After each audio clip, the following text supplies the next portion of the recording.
तो दोस्तों बहुत बहुत स्वागत है आज की इस कॉमन लाइफ इन्फॉर्मेशन वाली सीरीज़ में, जो कि मेरे चैनल का एक प्लेलिस्ट है। और यहाँ पर आप जाकर किसी भी तरह की कॉमन इन्फॉर्मेशन ले सकते हो। तो आज की जो मेरी इन्फॉर्मेशन है वो जीएसटी के रिगार्डिंग।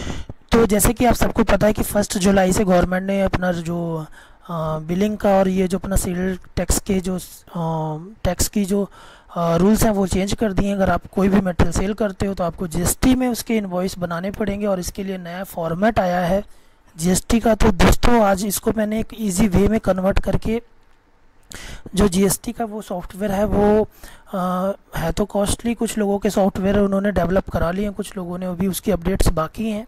बट जो मेरी आज की वीडियो है वो किसी सॉफ्टवेयर के ऊपर डिपेंड नहीं करती, क्योंकि मेरी जो वीडियो का जो फंडा है वो मैनुअली है। अगर आपका सॉफ्टवेयर काम नहीं करता तो आप यहाँ से अपने बिल को जनरेट कर सकते हो ईजिली। तो चलिए दोस्तों मैं आपको बताता हूँ कि आपने क्या करना है।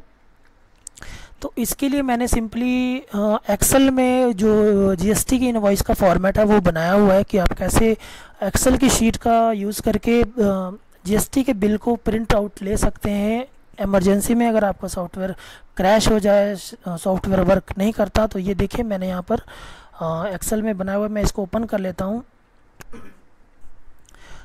सॉरी दोस्तों, ये थोड़ा स्पीड स्लो होने की वजह से शायद ये लेट ओपन हो रहा है। तो ओपन होने के बाद अभी मैं बताता हूँ आपको क्या करना है। अगर आपको ये फॉर्मेट चाहिए तो आप यहाँ से डिस्क्रिप्शन से मैंने इसका लिंक डाला हुआ है, आप वहाँ से डायरेक्टली क्लिक करके डायरेक्टली डाउनलोड कर सकते हैं। आपको किसी और विंडो को ओपन करने की ज़रूरत नहीं है। तो दोस्तों ये देखिए, ये है जीएसटी के इनवॉइस का फॉर्मेट। इसमें चेंजेस कुछ नहीं है, बस थोड़े कुछ एक बातों का आपको ध्यान रखना है, जैसे आप पुराने इनवॉइसेस बनाते थे। तो चलिए मैं इसके लिए बता दूं आपको क्या करना है। आपने सबसे पहले ये देखिए, सबसे टॉप पर आप देख रहे होंगे, ये मैं अपने माउस का कर्सर लेके वहाँ पर जाता हूँ। इसको थोड़ा और ऊपर करते हैं। हाँ ये देखिए, ये मैंने एक्सेल की जो शीट है इसके ऊपर देखना, राइट लेफ्ट कॉर्नर पे 3 नंबर लिखा होगा। ये 3 नंबर आपका पुराना वाला सेल टैक्स नंबर होगा जो आपने यहाँ पर डालना है खुद का। और उसके नीचे आप देख रहे होंगे यहाँ पर 3 नंबर के नीचे आपको जीएसटी नंबर डालना है। जीएसटी नंबर डालने के बाद यहाँ पर अगर आप अपना ईमेल आईडी डालना चाहते हैं, ईमेल आईडी अगर आपकी कोई ईमेल आईडी है फर्म की, या अगर आपकी कोई इंडिविजुअल ईमेल आईडी है तो आप उसको भी यहाँ पर फिल कर सकते हैं। तो दोस्तों खास बात ध्यान देने वाली ये बात है कि आपने अपने जो बिल को है एक ट्रांसपेरेंट बनाना है, कि अगर किसी पर्सन को आपकी कोई इन्फॉर्मेशन चाहिए तो वो आराम से आपके साथ कांटेक्ट कर सकता है, by mail, by contact number, by other. अगर आपने कोई इस पे ऊपर इन्फॉर्मेशन शेयर करते हो तो वो आपको साथ इजीली टच में आ सकता है फाइनेंशियली किसी बात के लिए। और यहाँ देखिए ओरिजिनल फॉर बायर, अगर यहाँ पर आप ट्रिप्लिकेट कॉपीज चाहिए तो आपको यहाँ से चेंज कर सकते हो, सेलर कॉपी, एक्स्ट्रा कॉपी, और इसकी जगह आप कुछ भी, क्योंकि एडिटेबल एक्सेल की शीट है, आप इसको ओपन करोगे तो आप यहाँ पर अपने हिसाब से चेंजेस कर सकते हो। तो यहाँ देखिए कंपनी नेम जहाँ पर लिखा हुआ है, यहाँ पर आप एडिट करके आप अपनी फर्म का नाम डाल लीजिए जैसे भी डिज़ाइन में आप डालना चाहते हैं।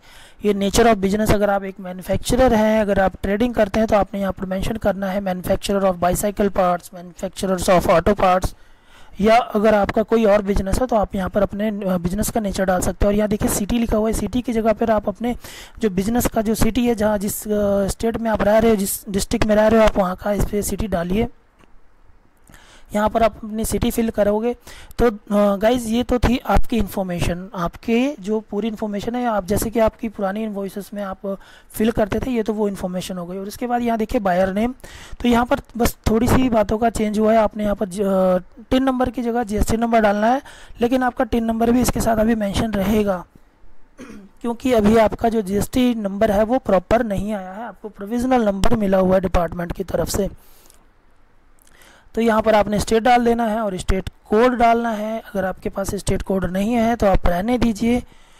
तो इसके बाद आपने जिसको आप मटेरियल सेंड कर रहे हो उसका आपने यहाँ पर जीएसटी नंबर डालना है। नीचे देखिए कॉलम में लिखा हुआ GSTIN। तो यहाँ पर आपने जिसको मटेरियल सेंड करना है उसका जीएसटी नंबर डालिए, यहाँ पर टिन नंबर डालिए। गाइज़ ये मैनुअली आपको फिल करना पड़ेगा, क्योंकि आप ये किसी सॉफ्टवेयर के ऊपर डिपेंड नहीं है। हाँ इसके ऊपर मैंने फार्मूलाज लगाए हुए हैं, अगर आप अमाउंट डालते हो तो टैक्स अपने आप कैलकुलेट हो जाएगा, वो आप अपने हिसाब से इसको चेंज कर सकते हो जैसे कि आपको इसकी ज़रूरत है, जितने % आप टैक्स इसमें फीड कर सकते हो। यहाँ पर बिल नंबर डालिए, यहाँ पर डेट, यहाँ पर ट्रांसपोर्ट, यहाँ पर व्हीकल नंबर, यहाँ पर GR नंबर और यहाँ पर डेट है अगर आपका माल ट्रांसपोर्ट के थ्रू जाता है, और यहाँ पर पैकेज कितने बैग हैं, कितने कार्टन्स हैं, और यहाँ पर वेट। उसके बाद आप देख रहे हैं यहाँ पर सीरियल नंबर, आप कितनी तरह के आइटम्स भेज रहे हैं उसके हिसाब से आप यहाँ पर उसका सीरियल नंबर डाल सकते हैं। जैसे कि 10 आइटम्स भेज रहे हैं तो आप 1 पे 1 के आगे उसका अलग पर्टिकुलर में लिख सकते हैं कि वो क्या आइटम है। सेकंड, अगर तो कोई दूसरी आइटम बेच रहे हैं तो उसके लाइन के नीचे आप उसके आगे भी उसका डिस्क्रिप्शन में लिख सकते हो कि वो क्या आइटम है। और उसके आगे जो सबसे ज़्यादा इम्पोर्टेंट है, जो सबसे ज़्यादा इसमें बड़ा चेंज किया गया है, वो है HSN कोड। आप बिना HSN कोड के कोई मटेरियल सेंड नहीं करेंगे, और अगर आप ऐसा करते हो तो आपके ऊपर 100% पेनल्टी है, और उसके बाद आपकी रिटर्न फाइल तब तक नहीं होगी जब तक आपके पास HSN कोड नहीं है कि आपने क्या सेल किया था। तो HSN कोड क्या है इसके बारे में भी मैं आपको एक अपनी वीडियो में बता दूंगा। तो यहाँ पर आप अपनी क्वांटिटी फिल करेंगे, रेट, यहाँ पर रेट, यहाँ पर कितने, अगर पर मतलब कि जैसे अगर आपका मटेरियल पीस में जा रहा है आप पीस लिखे, सेट में जा रहा है सेट, यहाँ पर अमाउंट, और आ जाइए नीचे के पार्ट में। तो गाइज़ ये थोड़ा सा चेंज हुआ, यहाँ पर टोटल अमाउंट आपकी उतनी आएगी। यहाँ पर आप अपने बैंक डिटेल फिल कर सकते हो, अकाउंट नंबर, IFSC कोड डाल सकते हो, यहाँ पर अमाउंट्स इन वर्ड। तो ये है दोस्तों CGST और SGST। CGST और SGST ये टैक्स वहाँ पर अप्लाई होंगे जहाँ पर अगर आप अपना मटेरियल सपोज कीजिए आप अपने ही स्टेट में सेल कर रहे हो। अगर आप पंजाब में रहते हो, अगर आप लुधियाना में, जलंधर में, मतलब विद इन पंजाब में अगर आप सेल कर रहे हो तो आपको ये दोनों टैक्स अपने इनवॉइस के ऊपर डालकर अगले को सेल करना है मटेरियल। तो ये सपोज कीजिए आपका CGST 6% है और SGST 6% है, तो आपका टोटल 12% टैक्स यहाँ पर लगेगा टोटल अमाउंट के ऊपर। ये दोनों टैक्स डालने के बाद आपका यहाँ पर देखिए यहाँ पर मैं फिल करके भी बता देता हूँ। यहाँ पर सपोज कीजिए आपने 6% CGST लग गया और ये 6% ही आपका SGST लग गया।